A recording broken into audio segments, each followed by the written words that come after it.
అమ్మాయిలని ఎక్కడికైనా పంపించాలి అంటే ఎవరినో ఒకరిని తోడిచ్చి పంపిస్తారు. ఎందుకంటే ఈ మధ్య సమాజంలో ఎవరిని నమ్మడానికి లేదు. సొంత వాళ్ళే వెనకాల నుంచి ఏదో తప్పుడు దోవలో వచ్చి వాళ్ళను ఏదో విధంగా మభ్యపెట్టి ఎక్కడికో తీసుకువెళ్ళి ఏదో అఘాయిత్యాలు చేస్తూ ఉంటున్నారు. ఇవన్నీ న్యూస్లలో వింటున్నప్పుడు అరే మరి ఇంకెక్కడ ఉంచాలి అని అందరూ పేరెంట్స్ అయితే భయపడుతుంటారు. సరే ఎక్కడికైనా ఇతర రాష్ట్రాలలో జాబ్ ఉంది అంటే పోనీలే వెళ్ళు అని చెప్పి హాస్టల్లో ఉంచుదామా అంటే అక్కడ ఫుడ్ ప్రాబ్లం ఏదో ఒకటి ఉంటుంది. లేదు రూమ్లో ఉంటారేమో అంటే ఇంకా అందరూ కలిసి అమ్మాయిలు ఉంటారు, ఇంకా అసలు సేఫ్టీ ఉండదు అని చెప్పేసి పేరెంట్స్ లాస్ట్ ఆప్షన్ ఏంటి అంటే హాస్టల్. అయితే హాస్టళ్లలో కూడా ఈ మధ్య కాలంలో ప్రైవేట్ హాస్టల్స్లలో అసలు ఎంత దారుణానికి ఒడికడుతున్నారంటే అవి ఊహకు కూడా అందనటువంటి దారుణాలు అనమాట. అయితే ఇప్పుడు మాత్రం తెలంగాణలోని సంగారెడ్డిలో ఓ చిన్న గ్రామంలో ఓ ప్రైవేట్ హాస్టల్లో అయితే అక్కడ మాత్రం మహిళల రూమ్లలో ఓ సీసీటీవీ కెమెరాని ఫిక్స్ చేయడం జరిగింది. అదేంటి సీసీ కెమెరా ఫిక్స్ చేస్తే కనిపిస్తుంది కదా అనుకుంటున్నారా?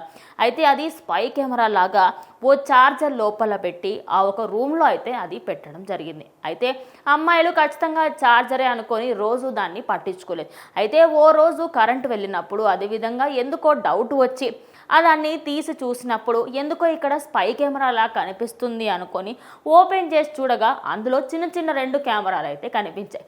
ఇక అది తెలిసిన వెంటనే అక్కడున్న యాజమాన్యానికి అదేవిధంగా పోలీస్కి అయితే ఫిర్యాదు చేశారు. పోలీసులకు ఫిర్యాదు చేసిన వెంటనే పోలీసులు అక్కడికి వచ్చి దర్యాప్తు చేసిన సమయంలో తెలిసిన విషయం ఏంటి అంటే ఏదైతే హాస్టల్ యాజమాన్యం నడిపిస్తూ ఉన్న వ్యక్తి ఉన్నాడో మహేష్ అనే వ్యక్తి ఆయన్నే ఆ సీసీ కెమెరా ఫుటేజ్ అంతా కూడా తీసుకోవడం, ఆ సీసీ కెమెరాని అదేవిధంగా ఆ స్పై కెమెరా ఏదైతే ఉందో దాన్ని అక్కడ పెట్టిన ఏకైక వ్యక్తి ఆ హాస్టల్ నడుపుతున్న హెడ్డే. అయితే ఇలాంటి అఘాయిత్యాలకి పాల్పడుతున్న వాళ్ళందరికీ కూడా కఠినమైన శిక్షలు కలిగించాలి అంటూ ఆ హాస్టల్కి సంబంధించి అక్కడ పక్కనే ఉన్న ఇంకో హాస్టల్ అబ్బాయిలు అదేవిధంగా ఇక్కడ ఉండే అమ్మాయిలందరూ కూడా నిరసనకు దిగడం జరిగింది.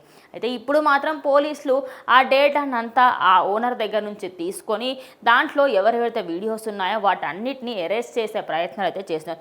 పరిశీలించిన తర్వాత అసలు ఇది ఎప్పుడు పెట్టారు ఏంటి అనే దాని గురించి కూడా అడిగి పూర్తిగా ఇంకా డీటెయిల్స్ అయితే అన్నీ బయటకు రాలేదు. కానీ ఇలాంటివి రోజు రోజుకి పెరగడంతో తల్లిదండ్రులకి మరి ఆడపిల్లల్ని బయటకు పంపిస్తే ఎక్కడికి పంపాలి? ప్రైవేట్ హాస్టల్ తప్పించి కాలేజ్ హాస్టల్లో ఫీజులు చూస్తే ఆకాశాన్ని అంటుతూ ఉంటాయి. మరి అమ్మాయిలు ఎక్కడికి వెళ్ళినా సేఫ్టీ లేకుండా పోతుంది. ఒక్కసారి ఏ హాస్టల్కి వెళ్ళినా లేకపోతే డ్రెస్సింగ్ రూమ్కి వెళ్ళినా సరే ఇలాంటివన్నీ చూసుకోవాలి అంటూ పోలీసులు కూడా హెచ్చరిస్తూ వస్తున్నారు. ఇక ఈ మధ్య కాలంలో ఇలాంటివన్నీ ఎక్కువ అవడంతో పోలీసులు కూడా ఈ స్కూల్స్లలో అదేవిధంగా కాలేజెస్లలో స్పై కెమెరాలు ఇలా ఉంటాయి, దాన్ని ఇలా సెన్స్ చేయొచ్చు, మీరు కెమెరాని ఆన్ చేసి చూస్తే మీకు కనిపిస్తాయి అనే విధంగా కొన్ని ఇన్స్ట్రక్షన్స్ కూడా ఇస్తున్నారు. ఇలా సిద్దిపేటలోనే కాకుండా దేశవ్యాప్తంగా ఎన్నో చోట్లలో జరుగుతూ వస్తున్నాయి.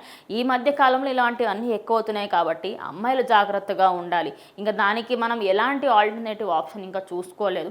అండ్ అదేవిధంగా ఈ సిద్దిపేట విషయంలో చూసుకుంటే అయితే అక్కడ ఉన్న హాస్టల్ యజమాని ఎవరైతే ఉన్నారో ఆయన్ని మాత్రం అరెస్ట్ చేసి రిమాండ్కి తరలించారు.